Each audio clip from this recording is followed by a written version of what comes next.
Day 2 in Gokarna. We woke up super hungry, so we got dressed and headed straight for breakfast. We stopped by Navratna Udupi Hotel, and let me tell you, the orange juice was the best. Next stop, Yana Caves. It's about a 2-hour drive, and the route absolutely scenic. But here's a heads up: once you get closer, there's no network at all.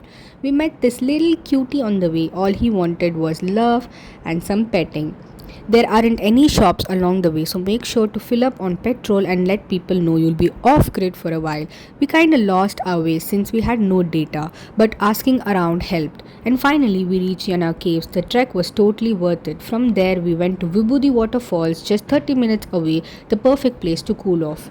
We bumped into a group of friends who was also lost, so at least we weren't alone in this.